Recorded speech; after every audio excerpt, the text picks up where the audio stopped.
Okay, so we were also asked to look at real case examples of the consequential approach, and we came up with two of those. So the first one is McConnell versus the Federal Election Commission in 2003, which was regarding campaign finance and McCain-Feingold. It was challenging McCain-Feingold on the First Amendment, and the court voted 5-4 to uphold McCain-Feingold and keep it enacted. Now, Breyer voted to uphold it, even though he says that he thinks it interferes with speech. So that would be taking away from the modern liberties in order to enhance your active liberties. He says that it facilitates conversations among ordinary citizens about politics, taking away the big money aspect while allowing more people to participate in politics, more people to contribute rather than a few people contributing so much. By doing this, active liberty will be increased, even though it does, again, impede on modern liberty. So this goes back to, he believes McCain-Feingold does not impede on modern liberty so much that it should not be enacted because it facilitates active liberty, which he believes to be a priority. This doesn't really have as much to do with consequential approach as it has to do with modern versus active liberty. All right, I'm going to be introducing to you this amazing case. It's called Bartnicki versus Vopper.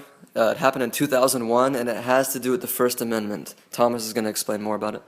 Okay, just before I start, it was actually really annoying because Breyer didn't mention this by name, so we had to go and do some serious Googling to find out what this case was. But we are sure that it's Bartnicki versus Vopper. It's Bartnicki versus Vopper. It happened in 2001. Happened in 2001, and it was about the First Amendment rights because what happened is these two union members were talking about.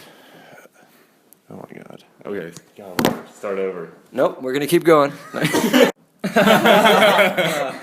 Okay, we're going to keep going. So, anyway, these were two union workers who were talking about something secretive to do with unions, all that good stuff. And some weirdo was taping them, and he sent the tapes to a radio station, and the radio person decided to play the tapes. Vopper was the radio. Vopper, Yeah, yes. Bartnicki was the plaintiff, and he sued Vopper, who was the defendant. Bartnicki versus Vopper. Yeah, Bartnicki versus Vopper.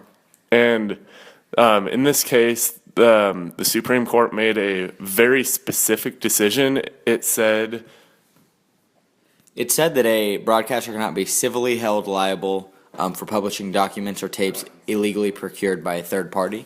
So pretty much what they're saying is Bartnicki should have not sued Vopper, who just played the tapes. He should have found who recorded the tapes and sued them because the evidence was obtained illegally.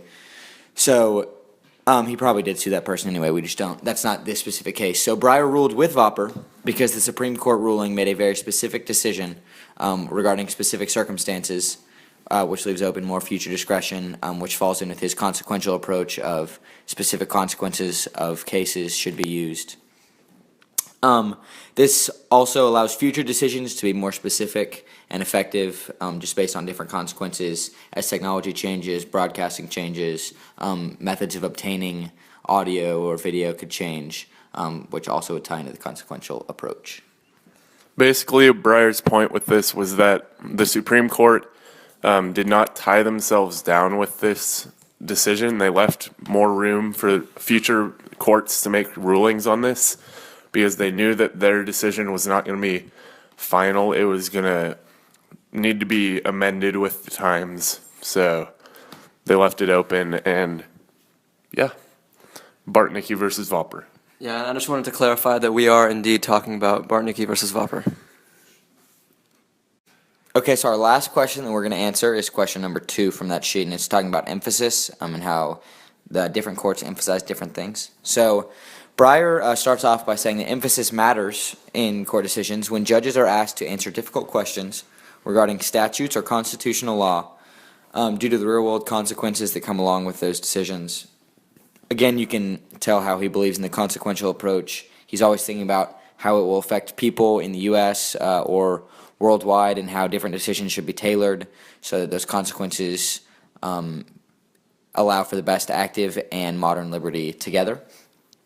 Based on different events happening around the world and possible different consequences, the Constitution is interpreted differently. He looks at different time periods throughout the past where the Constitution has been interpreted differently by different courts based on different things that are happening. So for examples of these different time periods, in the early 19th century, they focused on establishing the power of the federal government. And That was what they put their emphasis on. yeah, that was their emphasis on that. And in the late 19th century and the early 20th century, they underemphasized constitutional protections of African Americans to participate in active democracy. So through that, they overemphasized property rights.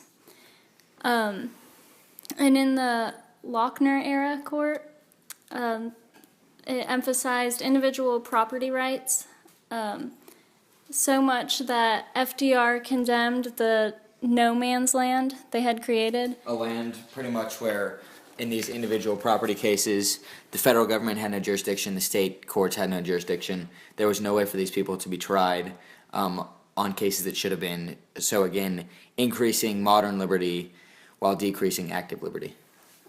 And then in the New Deal era and Warren courts, they re-emphasized active liberty, and they did that by interpreting Civil War amendments in light of their purposes.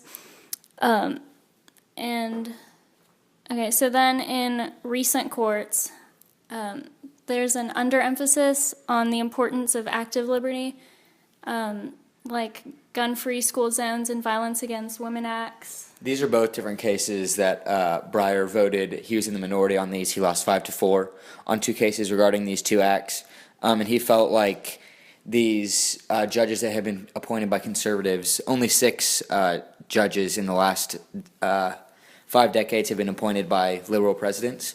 So they have a vast majority of conservative judges that have been appointed. But they keep winning these cases 5-4, like the Gun-Free School Zones Act, Violence Against Women Act, which frustrates him because he feels it's too literal, and it doesn't.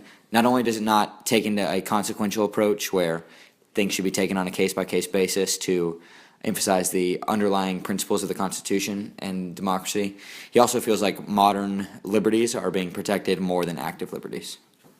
It's also important to keep in mind when this book was written. It was written right after 9/11.